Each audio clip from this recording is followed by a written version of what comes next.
Hello. Can everybody take their seats and join us? A very warm welcome to the second keynote presentation of the first day of the Unitarians Conference of 2019 in Cape Town, the 10th annual Unitarians Conference. And I must say, my name is Tamara Scheffer, and I'm very, very pleased to be able to welcome you and to welcome and introduce our keynote speaker, Dr. Fikile Khumalo. We also have, and as well, to introduce our respondent, Sadiq Mutala, Dr. Sadiq Mutala, who I will introduce in a bit more detail in a minute. But just to say, I also was a part of the discussions over some of the conferences over the last 4 years, when it became evident that there would be a conference in Cape Town. And I'm feeling a lot more relaxed introducing Fikile today, because I remember Iris putting me totally on the spot last minute saying, well, you guys are hosting the conference. The person who was going to introduce Rosie Bodotti hasn't turned up. Go on, just do the welcome, do the cheering for her keynote. So thank goodness Rosie didn't expect a long bio note, because she doesn't need a long bio note, but it kind of feels a lot more relaxing to have had a little bit of time to prepare. So thank you. It's a very interesting time in South African politics and everyday living, and I think it's really fitting to have Fikile Khumalo doing a keynote today. We've been, for the last few years in South Africa, engaged in a reinvigoration, a re-energizing, a return to decolonial, anti-colonial discourses and politics, both in the academy but also in cultural politics and in everyday living in South Africa. And I think very often there's some disjuncture, some kind of hiatus between those who are doing decolonial activism and decolonial scholarship and those who are doing new materialism and post-humanist thinking. And the entanglements of these strands of thinking, I think, comes out so powerfully and so accessibly in the work of Fikile. So it's really, really special to have you presenting here now in the current South African context, and given the kinds of contestations which I think emerged in the first session already, that we're having around how we speak, how we bring different knowledges together to work together and think together as we go forward, both in our concerns for ecological precarity, but also in our concerns about our colonial histories, pasts and futures. So thank you for being here with us. Just to say a little bit about Fikile Khumalo. She is an assistant professor of teacher education at the Ontario Institute for Studies in Education at the University of Toronto. Fikile's work is centered on environmental and place-attuned early childhood education that is situated within a responsiveness to children's inheritances of settler colonialism, anti-blackness, and environmental precarity. Her scholarship focuses on reconceptualizing place-based and environmental education within current times of ecological distress. This scholarship is rooted in perspectives from indigenous knowledges, black feminist geographies, critical post-humanisms, as well as the environmental humanities and sciences. Fikile's research and pedagogical interests are informed by her experiences of growing up in Eswatini, previously known as Swaziland, in a country very close to where we are right now, and working as a pedagogist with children and educators in North American settler colonial context, which I think brings together multiple geopolitical spaces and places. Fikile's recently published book, Decolonizing Place in Early Childhood Education, very recently off the press with Routledge 2019, examines the entanglements of place, environmental education, childhood race, and settler colonialism in early learning contexts on the unceded Coast Salish territories in British Columbia, Canada.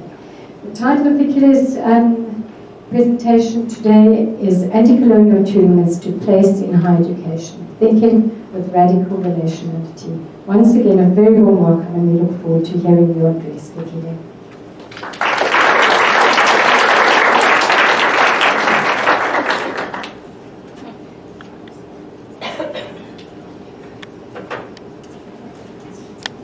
Thank you so much for that introduction. Molweni sanibonani. So hi everyone. everyone. I'm really happy to be here with you today. So today I'm going to be talking, can you hear me? Yeah. Today I'll be talking about some practices and concepts that I found generative in my work with children and educators, particularly with regards to living in an increasingly precarious world where climate change, ongoing coloniality, and extractive racial capitalism, as well as their entanglements, continue to create highly unevenly distributed unlivability for both human and more than human life. I want to begin, though, by situating my work. So firstly, this work is situated predominantly within early childhood education and early childhood studies, and so not necessarily particularly in what would be typically thought of as higher education. I will, though, at the end of my talk, begin to make some connections to higher education, especially in relation to its colonial inheritances. And secondly, drawing inspiration from feminist scholars like Patricia Hill Collins and Donna Haraway, who both emphasize the importance of partial, implicated, and located perspectives. What I'll offer I see as having limited portability across different histories and geographies, but nonetheless I hope that there will be some broader resonances with respect to the doings of research and pedagogy, particularly, as I mentioned, in responding to current times of unevenly distributed ecological precarity.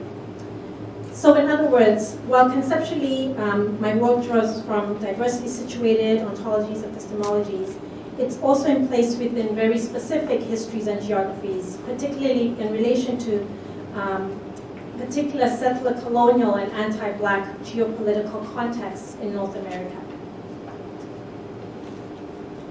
So my talk today will be centered on my interest in possibilities for my field of early childhood education to shift towards relating to pedagogical places, including their human and more than human inhabitants, in ways that are simultaneously anti-colonial, anti-racist, and attentive to the intrinsic relationality between human and more than human life.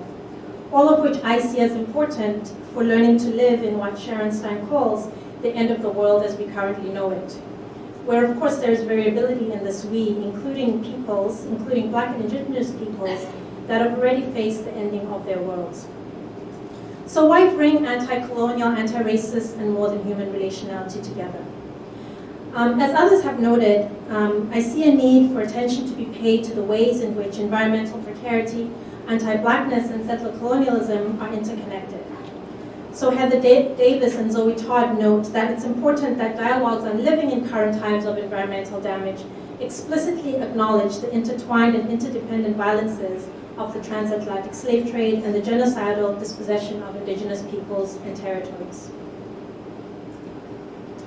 Similarly, Burgess puts forward the term racial capitalocene as an important resistance to the universalist occlusions of current discourses of the Anthropocene by foregrounding what he calls a history of the environment that includes slavery, colonialism, imperialism, and racial capitalism.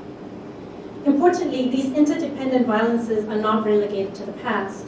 They continue to manifest in current late capitalist conditions of escalating unlivability for more than human life and for certain humans more than others.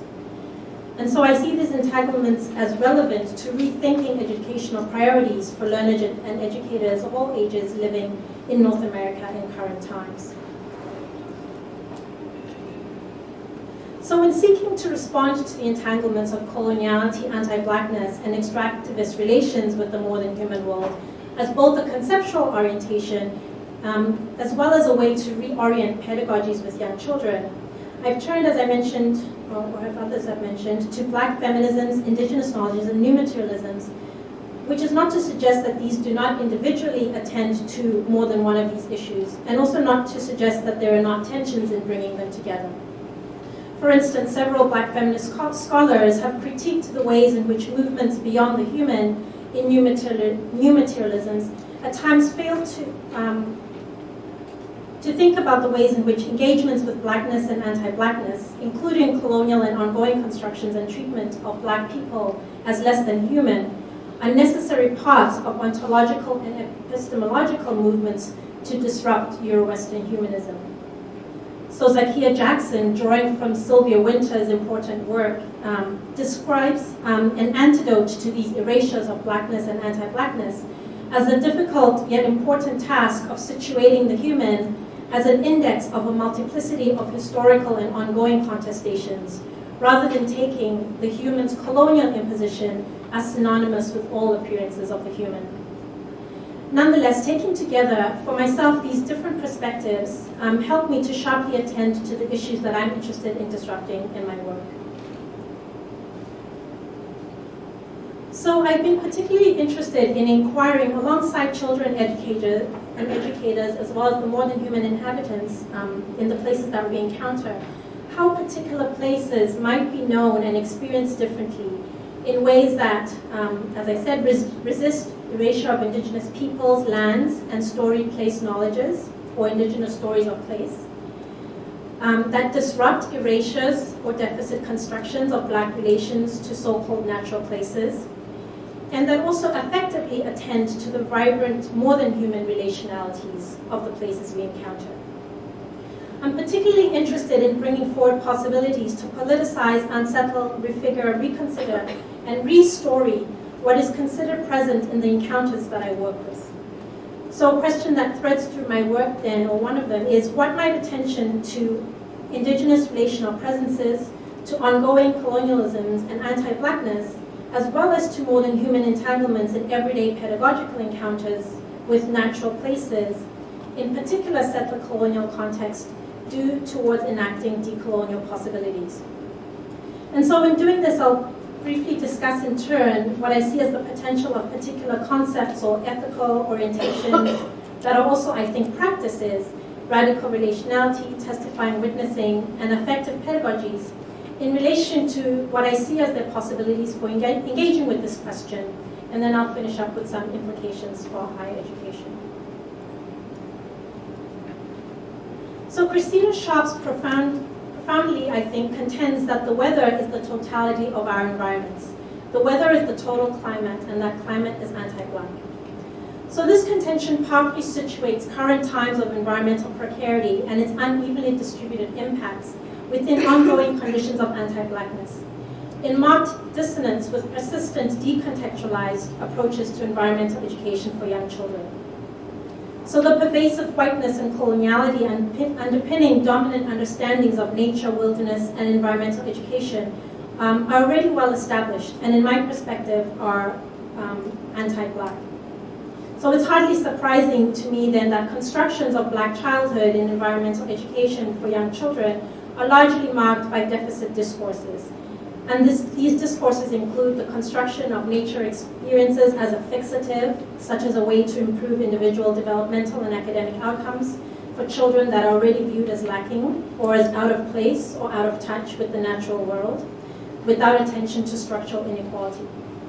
So nature education is then positioned as a form of rescue for so-called at-risk Black children, while for privileged children, such as those attending the plethora of overwhelmingly white kindergartens and preschools in North America, nature is positioned as a place for play, discovery, and a return to childhood innocence. And there's already been a lot of work on the inherently racialized nature of constructions of childhood innocence. So as one of several modes of resistance to these anti-Black formations in early childhood education, I've turned to Black feminist theories of testifying and witnessing, whereby talking back, testifying, means to bear witness, to bring forth, to proclaim oneself as an intrinsic part of the world in resistance to dehumanization in white supremacist conditions. So Black feminist scholar Patricia Collins points to testifying as relational practices that include effective responses and that are situated within particular Black experiences.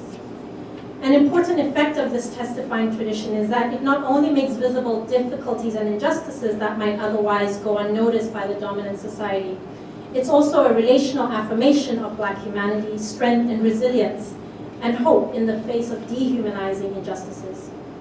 So Black feminist practices of what I'm calling testifying witnessing make visible injustices inherent in Black geographies, but also seek out affirmative relations.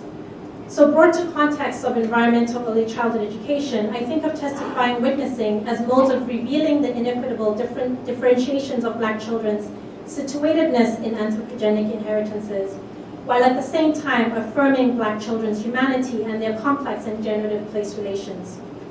These affirmations include, but are not limited to, multiple acts of subversion and resistance that exceed knowability within the damage-centered anti-Black relations that mark what Christina Sharp calls the ongoing wake of slavery.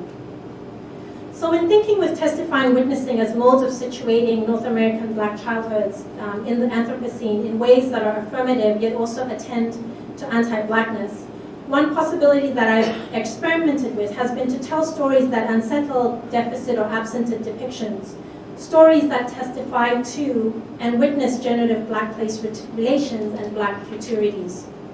So for instance, in a paper recently co-authored with my dear friend Kiana Ross, we draw inspiration from Octavia Butler's work and experiment with Black speculative fiction as figurative and imaginative emancipatory movements. So we put speculative fiction to work to unsettle both the coloniality and anti-Blackness of early childhood environmental ed in North America. And in this article, we do this by crafting a short story, where in the story we purposefully enact speculative storytelling methods that interrupt the assumed dislocation of Black childhoods and relational knowledges from nature spaces. This speculative orientation is an articulation of our desires for Black childhood futurities outside of current carceral formations of schooling for many Black children in North America. At the same time, we also want to consider the ways in which these futurities might be situated not in an idealized planetary future, but rather one that takes seriously the everyday challenges and potentialities of relational livability amidst the ruins of an ecologically damaged anti-Black planet. So a key orientation of liberatory speculative fiction that we found useful for our storytelling is a kind of relationality that disrupts colonialist hierarchical understandings of what it means to be human, while also centering Black futurity. Black feminist scholar Chelsea Fraser, drawing also from Octavia Butler's work, eloquently describes this potential of speculative fiction as leading us away from the limitations of traditional environmental studies, while offering transgressive visions that center Black subjectivity, challenge disconnections between human and non-human entities, and initiate alternative notions of what it means to engage with an ecological or environmental ethic.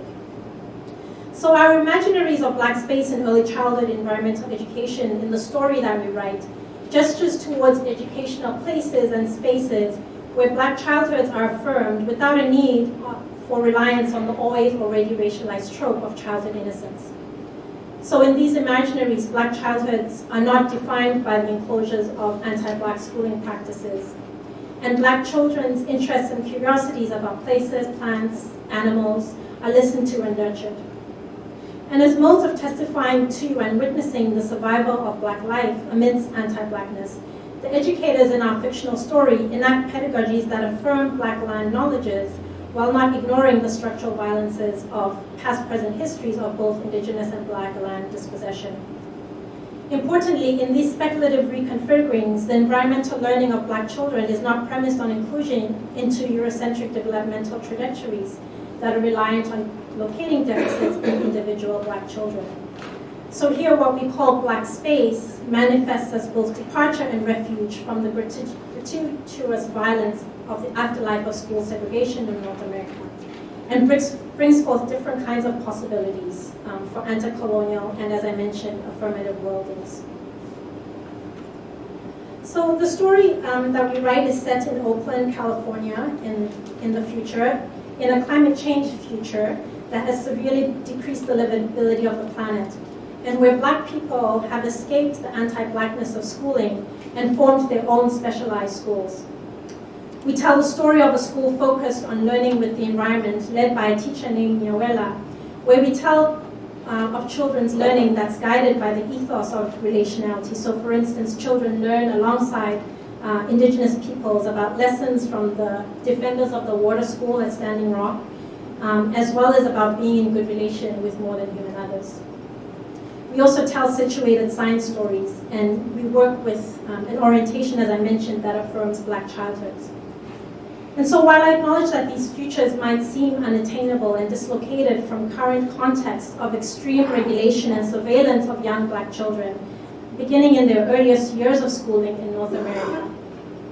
At the same time, we think of these imaginaries as necessary aspects of the experiments of living otherwise that are needed to radically refigure Black life within the brutal current enclosures of anti-Black formations.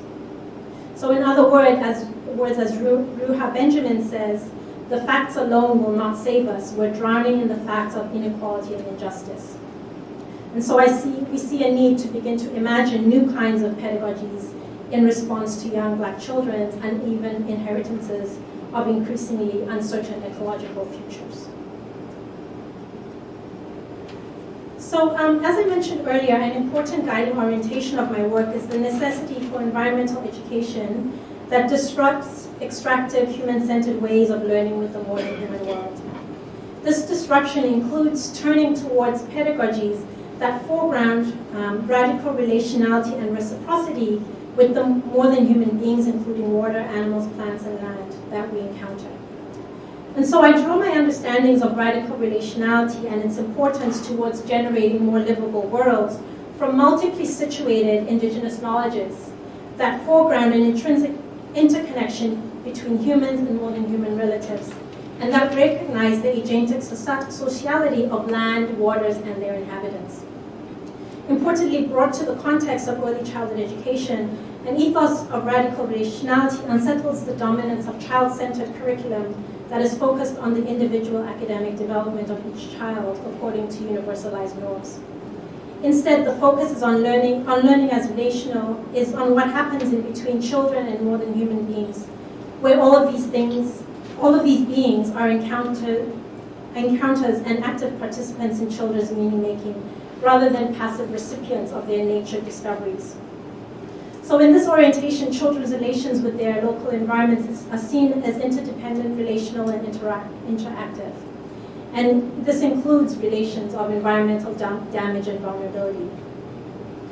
So an orientation to radical relationality is also to signal that Western science, while important, is inadequate to the immense task of teaching young people who have to grapple with the ethical and relational implications of living with human and more than human life in ecologically damaged environments. So radical relationality can be thought of as a theory of change that is simultaneously an ethos as well as a pedagogical practice. This suggests then that ethical and political choices need to be made to work with the challenging task of trying out pedagogies that are intended to create movement towards children's subjectivities that enact relational, caring, and reciprocal ways of knowing and becoming with place, rather than those that reinforce human-centered and extractive relations.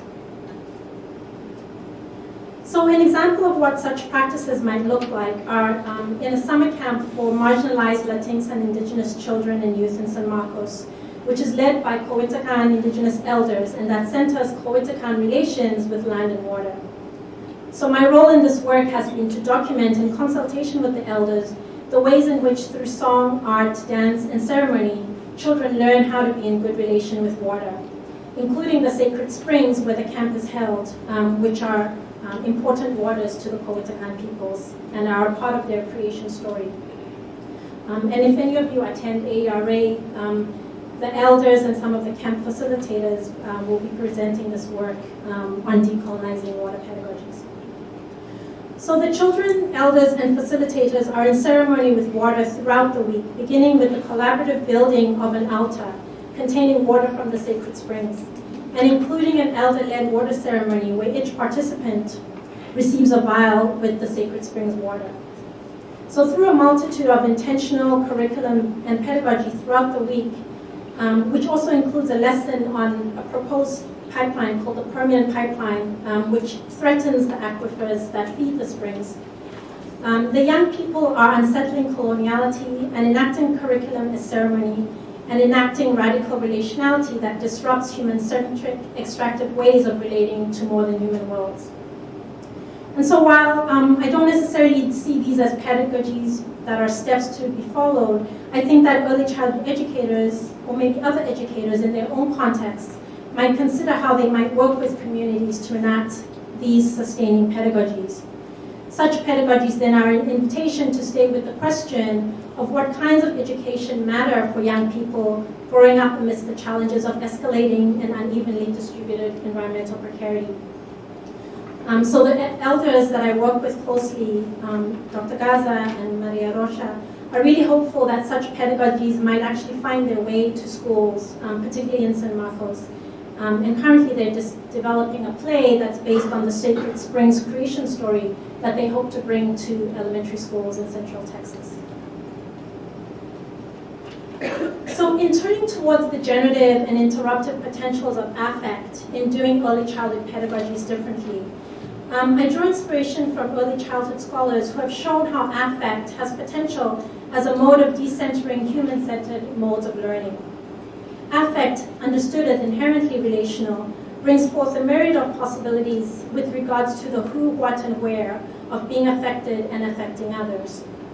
Understood in this way, affect is inherently shared or social, where this sociality is, of course, not limited to human bodies. So brought to my context of early childhood education, the work of Pasina Ketchebar-Taylor and Blaze on young children's relations with animals is particularly helpful in conceptualizing or thinking about what effective pedagogies might mean or look like. So they discuss how part of decentering the human involves children learning to be affected in multiple ways by multi-species encounters. They describe certain practices that might increase the propensity to learn to be affected. For instance, they pay close attention to what is activated differently by visceral child-animal encounters that include smell, slow walking, and stillness. In troubling romanticized children's multi-species relations, they also attend to awkward encounters and their accompanying mixed affects. Importantly, in this work, they follow multi-species relations rather than simply following the child. And this is an important shift away from child-centered pedagogy or approaches to pedagogy that remain foundational to early childhood education and its developmental logics. So Pasina Ketchebar and colleagues demonstrate the ways in which affect can be profoundly pedagogical. At the same time, they're also careful to underline that an important part of this work is the recognition that learning to be affected by entanglements with the more than human world, including human and more than human mutual vulnerabilities, does not presume an ability to control or predict what it is that will affect us. So taken together, this important work from early childhood scholars highlights, I think, how affect can be a part of pedagogies that attend to the lively capacities of more than human others. These effective pedagogies decenter the human developing child, attend to children's multi-species relations, as I mentioned, and nurture perhaps multi-sensorial engagements with the more than human world, all the while subverting linear predetermined modes of learning. So alongside the insight offered by what I just discussed in terms of understanding and foreground and affect, I'm also interested in thinking with this work to consider how engagements of affect might also connect to early childhood pedagogies that subvert colonial ways of being with and learning with the more than human world. So in bringing forward examples from my research with young children's border relations, I bring these insights on affect into conversation with indigenous feminist scholarship to tether effective pedagogies that are anchored in new materialist perspectives to my anti-colonial concerns. So as an example, over the past 2 years, I've spent time once a week with a group of kindergarten and preschool children and educators at a waste-filled creek that borders a suburban Austin independent school. So for the first year, I worked alongside Malen, who is a member of the Gaza Kowitakan Band of Texas. So together, so when I say we, for the rest of the section, I'm referring to myself and Malen, we spent time, as I mentioned, once a week at the creek with the children and educators, working together on planned as well as emergent pedagogical encounters. An important part of how we engage with the children, with the creek and the surrounding area was through drawing. So children regularly brought journals with them to the creek, which they called their water journals. Drawing has been a way for us to slow down together and to carefully attune to the surroundings in different ways. Drawing has also been a mode for the children to collectively and individually reflect on the pedagogical provocations that we, researchers and teachers, have brought to them. So one particular day that continued to echo through children's and educators' rememberings long after it passed was a day when Marlene decided to teach the children gathered at the creekside a Kowitakan song that honors water, which translates to "We will remember the sacred springs." So I'll just share a very brief moment here. The children gather on a grass mat alongside the creek. Marlene stories the song for the children, sharing the meanings that she sees as important for these particular children to learn. Her words embody care, gratitude, and reverence for water, the liveliness of water, water as relative, water as affected by positive and negative human actions, and Kowitakan Yana Wanalands, which means water of the spirit, spirit of the water. The children and Marlene stand to face the creek. Marlene leads the children in asking the creek for permission to share the song. Their singing is accompanied by rattles that Marlene has brought, which the children take turns shaking. The song they sing is profoundly pedagogical. So, as I mentioned, it teaches respect, love, remembrance, and responsibility for the waters of Central Texas. It teaches relational ontologies of water that include, as I mentioned, capacities of water for emotional and physical healing, and the inseparability of water from human bodies, as well as the different ways that different waters come together, including rains and rivers. So the song is also a place story that remaps and situates the waters of this place as indigenous lands. So in attending to the affective relationalities that emerge from children's drawings created after this water singing encounter, and I don't know how well you can see that, but the attachment, and this is just one of many drawings, the attachment of smiles and happiness to the water, which were in many of the children's drawings, might be read as anthropomorphizing the water and reproducing romanticized child-water relations.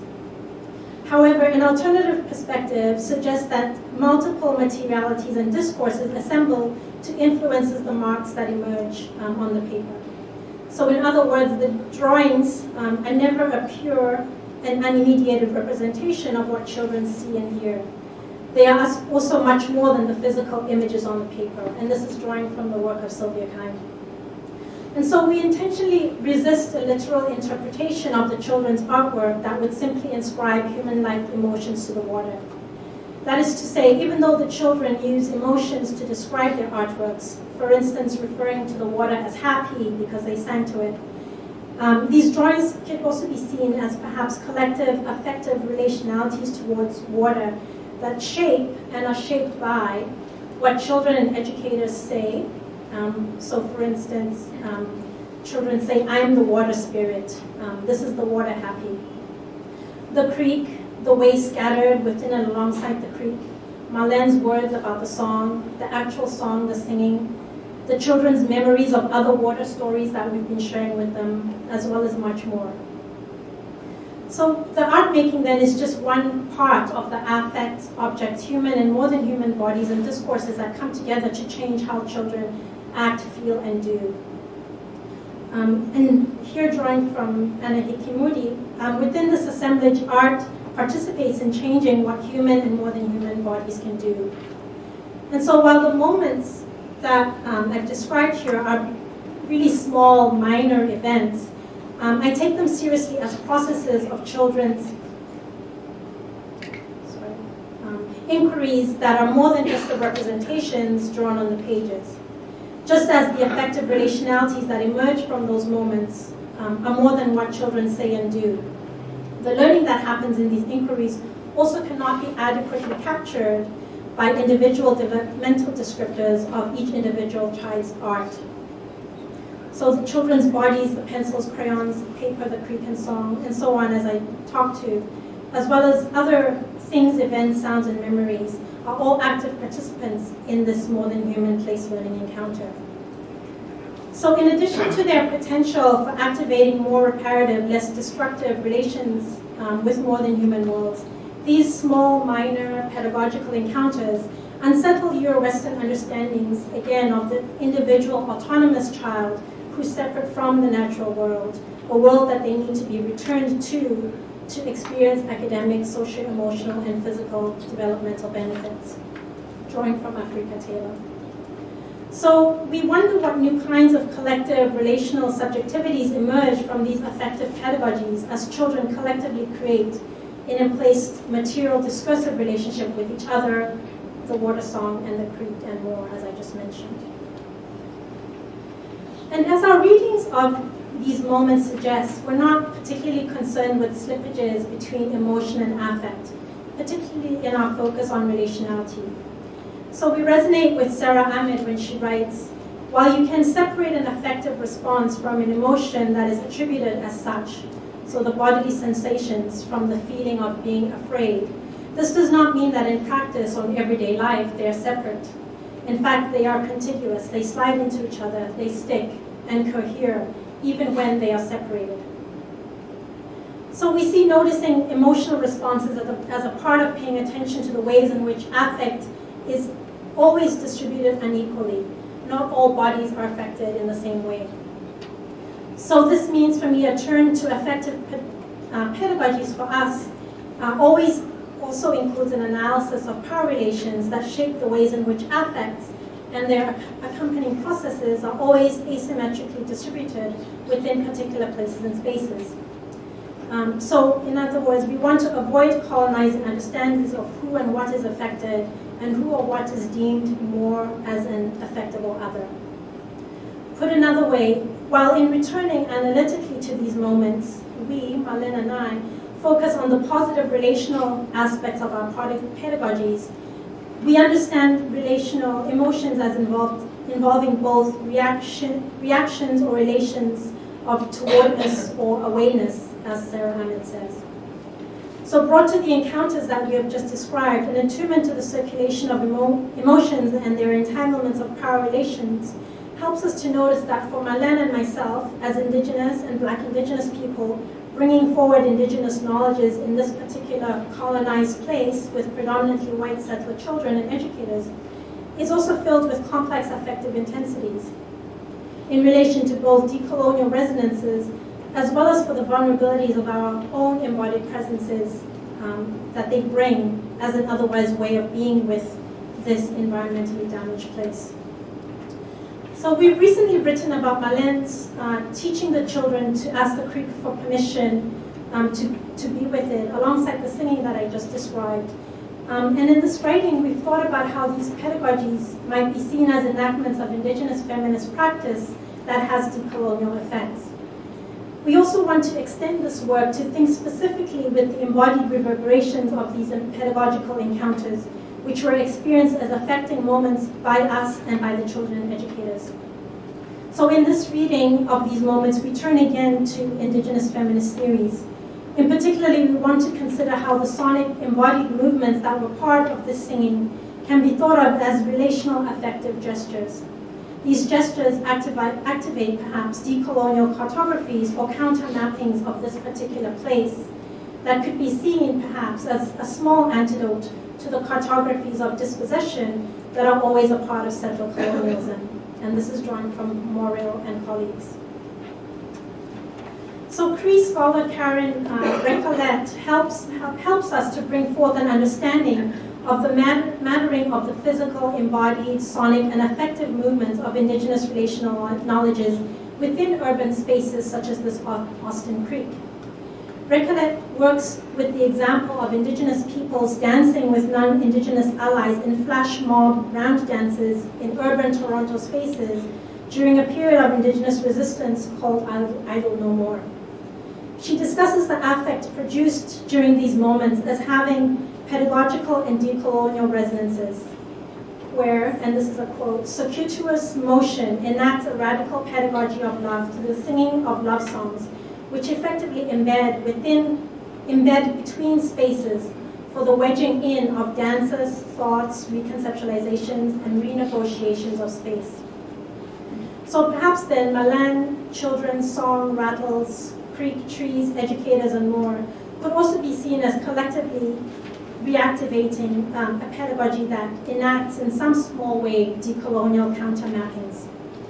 These embodied and affective countermappings are geographies of resistance that challenge the erasure of this urban creek space as Indigenous lands.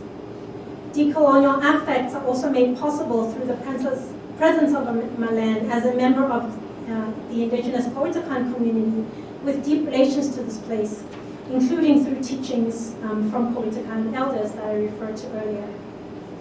They're also made possible by the relational affects activated through the assemblage of more than human and human movements, gestures, and sounds that circulate in the space during and after the singing. These moments, while they might seem minor and insignificant within the ongoing violence of settler colonial erasures, we see as mattering for young people learning to unsettle human-centered and colonial ways of knowing and learning also for children learning to enact reciprocal relations with places. So these unsettling moments can perhaps be thought of as a mode of relationality that Simmons describes as based in reciprocity and obligation with the land and other humans. However, we also take seriously the caution issued by Amy Rowe and Eve Tuck to be wary of the ways in which turns to affect, alongside other turns towards the more than human, can reinscribe universalisms that assume a subject that is devoid of geographic specificity and location, including complicit situatedness within settler colonial geographies. So Tuck and Rowe remind us to keep questions of emplacement, land, and Black and Indigenous dispossession close in the ways in which we engage with affected pedagogies. And so here when I refer to land, this means land, water, air, and subterranean earth, as Tuck and colleagues say. So in these encounters then, affective pedagogies are always already geographic. They are situated within a particular place, a place where affective intensities always involve human, material, and more than human bodies, and a place where human differentials, including indigeneity, Blackness, and their erasures matter. So in closing then, in thinking about what this might all have to do with higher education, instead of answers, I'll maybe perhaps offer this then as a closing invitation for those of us working in higher education to ask what situated, contextualized ethos and practices of radical relationality, of testifying, witnessing, and effective decolonial pedagogies might bring towards unsettling some of the ongoing colonial, anti-Black, and extractivist conditions that continue to plague institutions of higher education in settler colonial places and spaces. So this is to say, just as colonialism, anti-Blackness, and human-centered extractivist relations with the earth are foundational to climate catastrophe, they are really also foundational to higher education. Furthermore, higher education institutions continue to be implicated in these extractivist relations, despite the currently popular rhetoric of sustainability, or what has been described as becoming more sustainable while maintaining business as usual. So where this business as usual includes a lack of meaningful reckoning, and here I'm talking in the North American context, with the slave labor and stolen lands on which these institutions are built, as well as myriad overt and explicit ways in which institutions continue to marginalize Indigenous, Black, and other intersectionally marginalized people. So as one of many examples of this rhetoric of sustainability amidst ongoing colonial business as usual, many institutions, including the institution where I currently work, are participants in the TMT project, which proposes to build a 30-meter telescope on Mauna Kea in Hawaii, which is a sacred mountain in native Hawaiian cosmology. My friend and native Hawaiian scholar, Dr. Uamaili, refers to this as valuing techno-scientific advances and alleged economic benefits over native Hawaiian rights and the environment.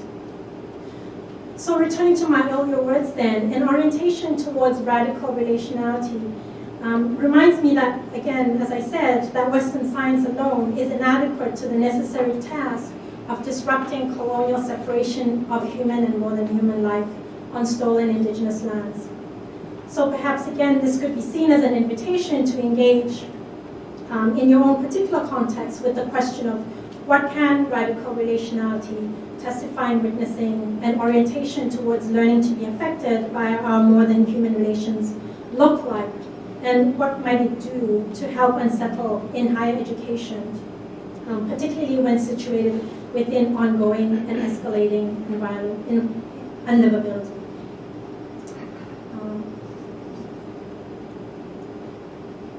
And that's all I have. Thank you. Thank you.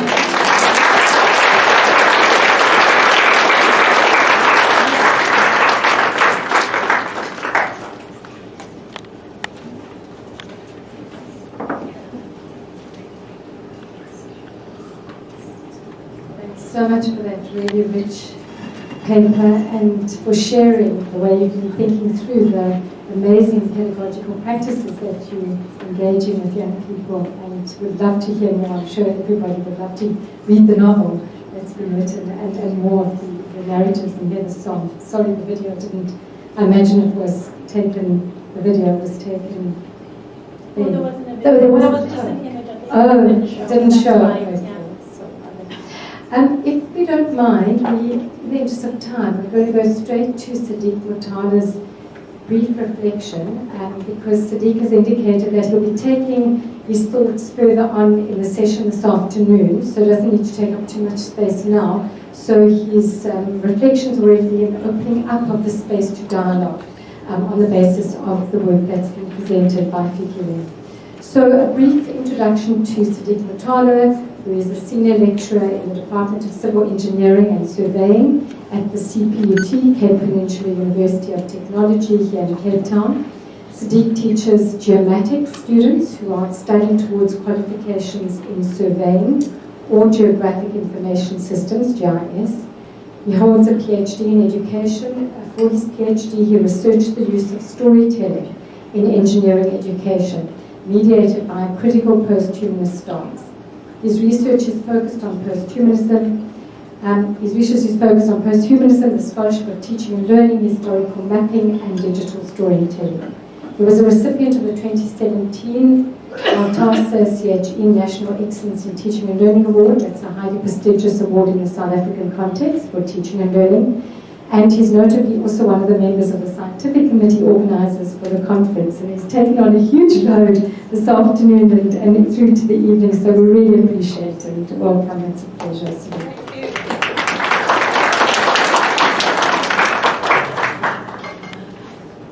Thank you. Hello. Can you hear me? Hello. Yes. If you bring it towards your mouth.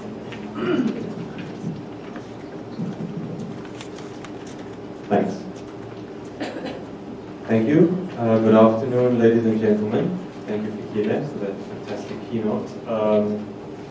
So before I respond, I'd once again like to welcome everyone to Cape Town, especially those of you who are from out of town. It's amazing to think that we've been planning this conference for so long, and we're already 1/3 the way there. So it's a bit disappointing. I hope you had a rewarding day so far. As Tammy said, I'd like to keep my response short because I think that my response is also encapsulated in my presentation after this in preparation for our District 6 walk. So there's a few main points that I want to highlight and I want to respond to. Firstly, of course, Fikile points out that place matters, most important. Context matters, space matters. And I've been very heartened to see so many people that are from out of town. So if I could just get an indication, please, of where you all are from. I do this in all my classes. I first like to find out where people are from. So can I see the South Africans and Africans, please? Okay. Can I see the Europeans? That includes the UK people because Brexit hasn't been yet. Okay, a lot of Europeans. North Americans? Okay, there's a few. South Americans? Fantastic to see. Asians? One. Welcome. What else? Australasia, New Zealand? Great, we've got everyone. Fantastic. I wonder if that's a first. Great. Okay. So I'd like to respond to Fikile, a fellow educator, fellow Southern African. Welcome home. a fellow person attuned to space. But there's also differences, of course. I'm an engineering educator, and I'm situated in Cape Town. As many of you have pointed out, it's a damaged place, but it's also an enchanting place. It's also a place of possibilities, and it's also a place of inspiration. And I come from engineering education, as I said, so and I think that engineering education can really benefit from an injection of new materialism. So I will mention some of the learnings that for me that can jump across the boundary of the hard and soft sciences. Firstly, I enjoyed your nuanced analysis, Fikile. You acknowledge that there are black critiques of new materialism and post-humanisms. For example, there are critiques that talk to the whitewashing of the Anthropocene, and also critiques of how affect theory could reinscribe universalisms that assume no geographic location. Rosie Braidotti this morning pointed out also that the Anthropocene is more than just white panic about an eating earth. Whilst these are critiques, these are also opportunities for scholars like Fikile to break new ground. As she points out, place matters. She, like Haraway, point to the importance of partial and situated points of view. Listening to Fikile, I wonder how we can unsettle anthropocentric priorities and inheritances in higher education. What do these priorities look like? In engineering education, priorities are ostensibly clear, yet they're practically complex and they're also very contradictory. In the South African engineering landscape, we have sophisticated technologies being deployed next to abject poverty. We have many large engineering works that are started under the premise of empowerment of previously marginalized people, the black people. Yet, it is these very people who don't see any benefit. In fact, in some cases, like in communities around mines, people are left worse off than before. Anti-blackness is intensified. The natural environment suffers. Ecosystems are fragmented. The economy grows. Some people prosper. As technology progresses, previously related branches of engineering become increasingly alienated. For example, in the family of professions in which I work, that's geomatics, civil engineering, architecture, urban planning, construction management, professions that in the past would have worked closely together do not so anymore. In fact, there are some professions that are now antagonistic towards each other as the scope of their work is becoming increasingly interdisciplinary. They're all fighting for the same piece of pie. Fikile's plea to consider simultaneously anti-colonial, anti-racist work and focuses on human and more than human is especially important in dominant disciplines like engineering. Her work pays attention to how environmental precarity, anti-blackness, and settler colonialism are interconnected. What struck me is the importance of telling the story of the underside. In other words, the others of modernity, as Braidotti would say. Not just for the sake of decolonization, but also to learn from indigenous ways of knowing. What also emerged for me is the importance of unsettling deficit or absented depictions of blackness. I try this too in my teaching. I do digital storytelling with my students, and I get them essentially to tell stories with maps. Some stories focus on pain, obviously, while many transcend the pain. Many tell their normal, everyday, mundane stories. Linked to speculative fiction, these stories reveal, for example, future social media influencers, future designers, future authors, future environmental activists, future poets, and a host of other characters in becoming. Fikile points to the importance of being attentive to black children's interest about curiosities about place and the natural environment. Teaching towards a decolonial awareness is a difficult task because of the nature of colonialism. So, in South Africa, for example, colonialism has really just only ended. We can say that the violence of colonialism and apartheid started in the 1650s and officially ended in 1994. To continue using your water analogy, The stone dropped in the body of water continues to be felt after it has sunk below the surface.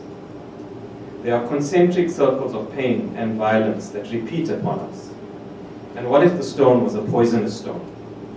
The body of water gets poisoned. We are now in this period of 16 days of activism for no violence against women and children, which ends on 10th of December. Rape is on the increase. The most recent numbers show that in the past year, there were over 41,000 rapes in South Africa. That works out to 114 reported rapes per day. The ripples in our pond are getting bigger, and it feels like the water is poisoned. Fikile's work points to a multi-pronged approach. It is modest, yet profound. In using affective water pedagogies, resisting anti-blackness, and disrupting erasures of black relations to place, she is planting seeds of resistance to dominant structures. In South Africa, we need that too.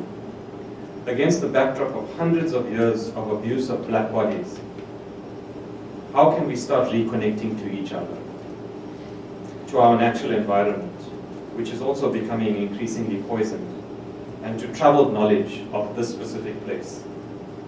So after tea, I hope to think about some of this, and I hope to think about the ways I've approached this in engineering education. So I'll mention one here.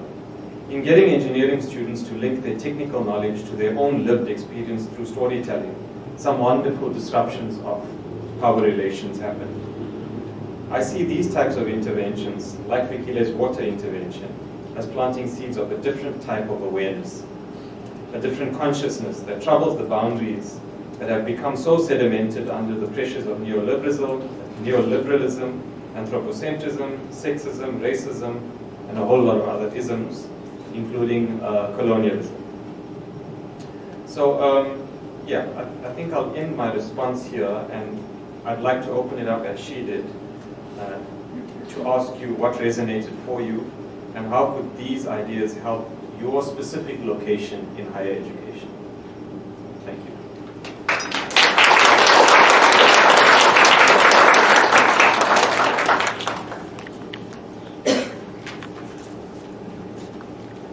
Thanks for that lovely, very incisive, but really helpful reflection. Perhaps you want to come up, Sadiq, to the table, and let's take a round of questions, comments, thoughts, thinking with, fluidly. There's been a lot of water.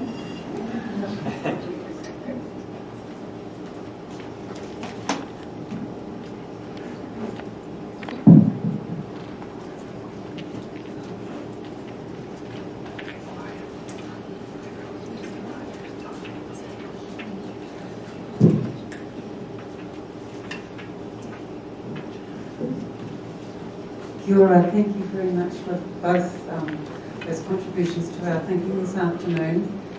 What I'm wondering about is the anti-colonial and anti-racist ideas and imperatives and the effect of pedagogies. How could teachers communicate or articulate these with young children? Can we take number 2?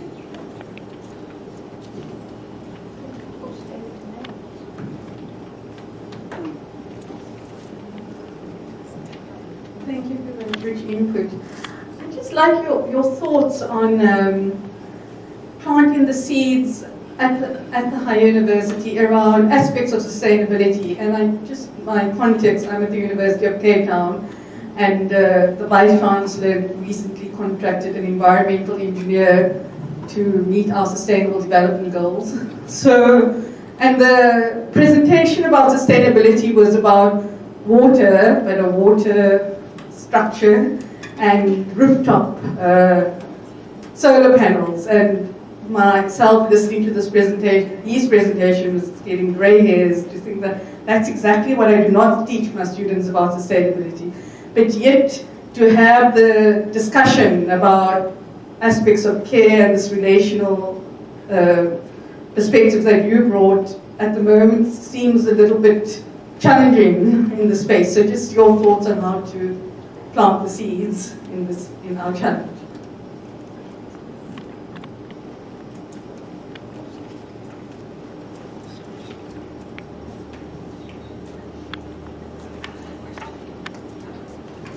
Thank you both for wonderful presentations. I have a question about something that Fikile said.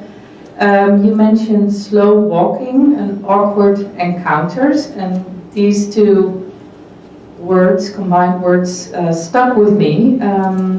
Also, you mentioned planned and emergent pedagogies. So I was thinking, slow walking and awkward encounters, are these planned or are these emergent? And for some reason, in relation to the questions, to the previous questions, I also have a question about the relation between pedagogies and didactics.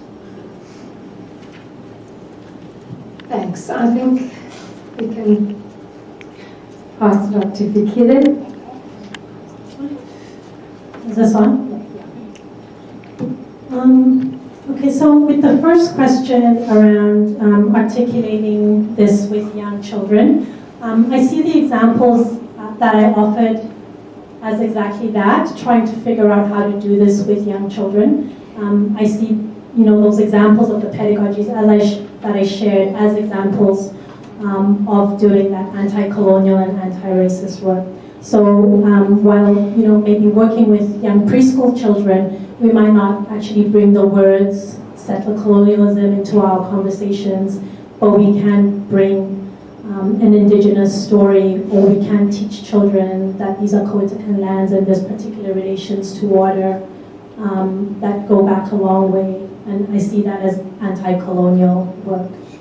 And then again in relation to that anti-racist work, so when we were thinking about that story, one of the things that kind of stood out with us is kind of the challenge of finding stories about Black children and land or nature that are not kind of stereotypical. Like usually it's African childhoods that are captured as showing relations with the natural world, and not really any that are set in like urban spaces.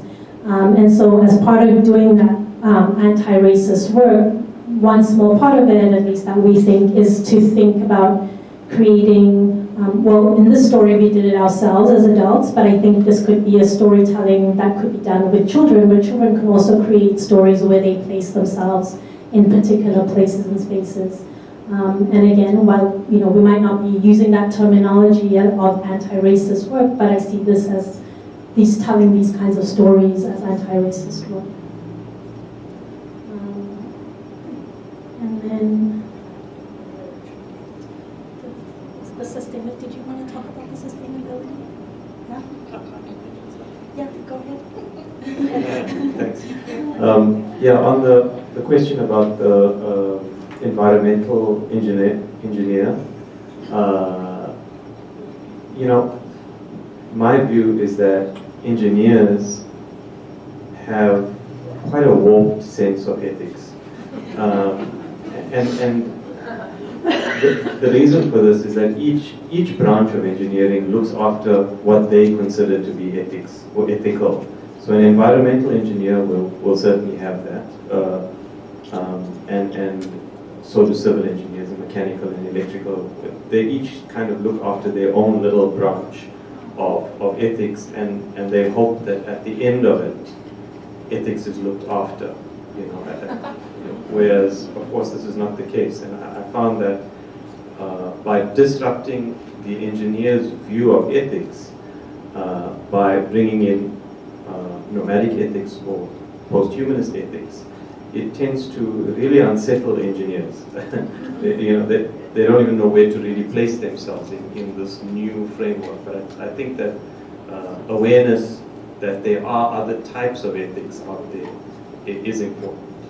That would be planting one seed, because I think at the heart of it is really our different conception of ethics. And then with the slow walking and the awkward encounters, so I took that terminology from that paper by Pasini Ketchabo and colleagues that I shared that was focused on multi-species encounters.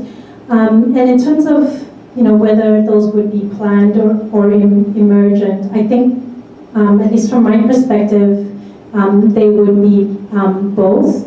So maybe, those awkward, unplanned encounters. So for instance, Africa Taylor has a wonderful paper on children and kangaroos, on how, perhaps that might have begun as something that was not necessarily planned, but then the educators, from documenting and thinking about, what was happening in that moment, might think about, what's a way that we can actually deepen the ways in which children are relating to or thinking with kangaroos, for instance.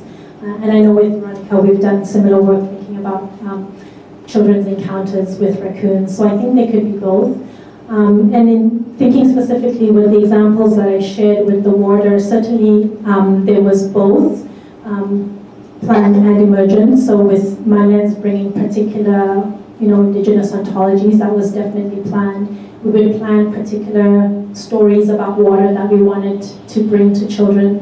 But then there were also many moments where we would just spend time sitting or walking alongside the creek and listening to what children were saying about, their theories about where the waste was coming from.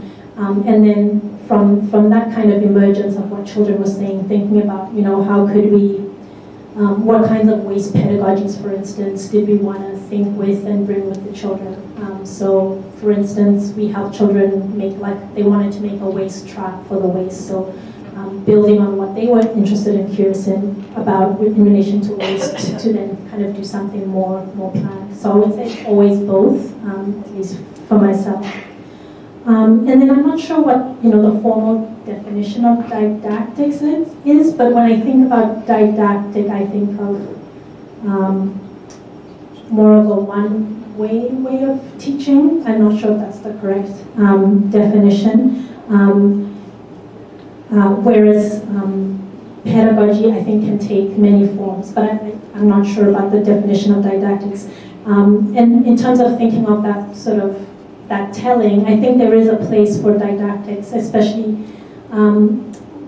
when I think about wanting to do anti-colonial work. So currently, at least in my field, I think there's this discourse of just following the child and only taking up what comes from the children. But I think in wanting to work in ways that are anti-colonial and anti-racist, some of that has to be kind of intentional, more didactic kind of work, like telling the story of a place, so that not everything, I think, can be emergent.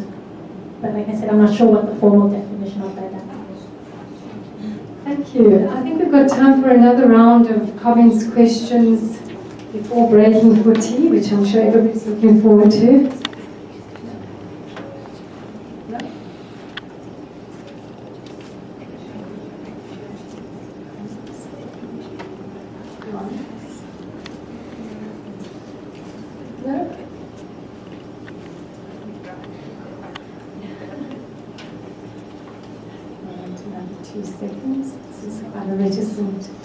Thinking with food.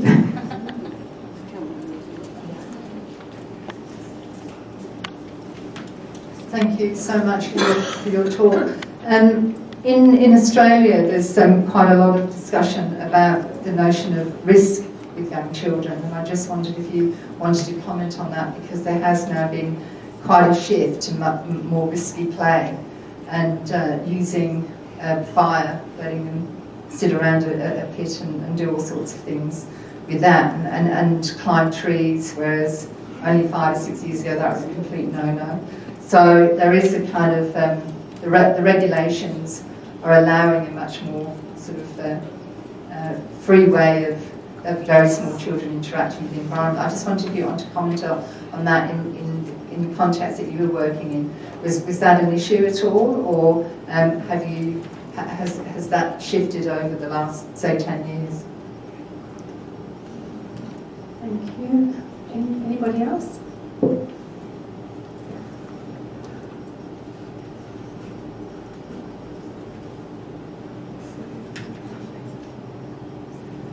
Yes, I have a question for the technical engineering. I wonder, I'm coming from Germany, and I wonder how you can make a student in technical engineering to move into something like storytelling. In a way, I can't imagine that they are doing something like that. And I wonder, related to your subject, if there would be something they can speak about. In Germany, it would be the golden calf, something like cars, or if they have fantasies about what to do with automobility in cities of the future, if that would be a subject of storytelling, or what is the subject they're talking about? Good question. I think those of us who've seen some of Sadiq's stories, I'm sure, hopefully you'll share some of those in the afternoon as well. We have one more question, comment. Hi, Fikile, thank you so much. I'm Roseanne. Teresa and I were thinking with you because she wrote something on a page that I looked at, as we do share in these kind of moments. So when you were talking about the water and having the indigenous leaders come, Teresa written curriculum as ceremony, and then I thought about with you, and thought of ceremony as pedagogy. So could you just talk a little bit about more about that, please, if you know what I was referring to? Thanks. Any final comments, questions? Because I think this will be our last round. Yeah, thank you. This one's not well formulated, but thank you, Fikile. This is a really exciting and just energetic and even inspiring talk. In fact, one of the things that draws me back to is my days coming out of the Department of Psychology in graduate school, and where we had a applied development to psychology program, and a number of them focused on early childhood. And to be quite honest, I find myself wondering, how do they read you? How have they taken your work up, or have they? Because, without a question, they need to be reading you, they need to be taking you up, but I do wonder about the kind of disruptive work that, in fact, your work is doing for them, or do they just not even acknowledge you? Thanks for a wonderful set of questions. Thank you for those questions. With respect to the risky play, I think that's a difficult one to answer in one way. I have some critiques of the ways in which risk is taken up in the literature that I think speaks to some of what I'm trying to unsettle in terms of who gets to have access to risky play and to have these really rich experiences with nature, with not being regulated. And having spent the last 4 years in the US, I would say that risk is something that's quite racialized in terms of which children get access to to this free and risky play. There's so much surveillance of racialized children around that, which is also not to say that that I'm in opposition to children having more freedom. It's just the question for me is always which children get to have access to that. But even in the Canadian context in which I have worked, sometimes there are those regulations that don't make sense, and it's always interesting to engage with educators and to begin to kind of unsettle and ask what is the purpose of this rule, and is there some way that we can actually work with it. And a couple of times it's happened where there's something that's read as a regulation in some way, but actually it's being kind of interpreted too strictly, and so there's been possibility to do more than what educators thought was possible with children. So I think I think I could think about risk in many different ways, but I'm particularly concerned with who gets access to that, to so-called risky play. And what about children that are seen as at risk, for instance? That's like a dominant discourse for minoritized or marginalized children, that they're at risk, but then there's this discourse of wanting risky play. So I think there's a lot that one could think and say in relation to risk. And then I think the German one. The German question? Yeah, about, okay, so firstly, surveyors and GIS, geomatic students and practitioners are inherently not creative people. We are, I'll be honest about it, because we are taught to be representatives. We represent according to very specific norms, and the aspect of design and creativity is very low in the geomatics curriculum. So, there are two types of power relations: potestas and potentia. So I use my potestas to try to activate their potentia. So I tell them, you will do a story. And you will do a story using maps, and you can choose whatever subject for your story. It can be personal, it can be documentary, it can be whatever. And there's some interesting learnings that came out of that. But you force them into it. And then you tell them, just go with the process. So following a process ontology, tell them, if you, of course, what they're most interested in is marks. And you say, if you go through the process, you will get 50%. You'll pass. And then the rest is up to you in terms of creativity. So I have to hold their hands along the way, but I force it. And it actually, at the beginning of the year, they say, you're crazy. And at the end of the year, they say, actually, I'm glad that you put me through that painful experience.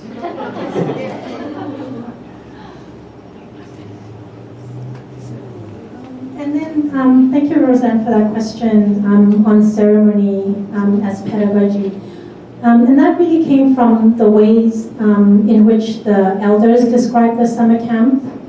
They talked of it as ceremony, everything that they were doing as ceremony, which in me and seeing how profoundly pedagogical everything was, that they brought their, brought this thinking of, the pedagogical aspect of ceremony. So the children, even though most of them are actually not Coetacan children, most of them were Latinx children or children from other indigenous communities, they were all invited to be in ceremony with these Coetacan ways of knowing and being with land, with water. And also ceremony even in the smallest of things, so even in how they received their food, or how they learned to bless the food, or even the ways they walked in the space in a spiral, because part of what they wanted to teach in the camp was the universe as being in everyone, and so the spiral became a way to kind of articulate that, and so it was also the way in which children walked in the space. So I think, just that thinking that everything, I would say most of what was done could be considered as ceremony, and that it was also quite pedagogical. And in this instance, not very emergent, as Iris was asking about, very kind of intentional pedagogies. And then the developmental psychology. I don't think anyone in developmental psych reads my work. I don't know. I haven't. And maybe that's probably not. Yeah, like you said, not a good thing. Like I would like to actually be in conversation with developmental psych people. Although some critical developmental psychology people, like for instance, I just co-edited a book in which Erica Berman has a chapter. So people like her, I'm in conversation with, but maybe not necessarily other developmental psychologists. Thank you. So although it's been quite a didactic methodology we've actually employed here, it feels like we've been on a very powerful journey and a very effective journey. I think we've all felt we've been with the dialogue and the narratives in our bodies and in our emotional responses. So thank you. I think everybody, I'm sure, agrees that we extend a very, very big thank you to our keynote, Fikile Khumalo, and to our respondent, Sadiq Mutala, And the affective journey actually continues into the afternoon and then in our walking in the city later on this afternoon. So thank you to everybody and to all those who are speaking. Thank you.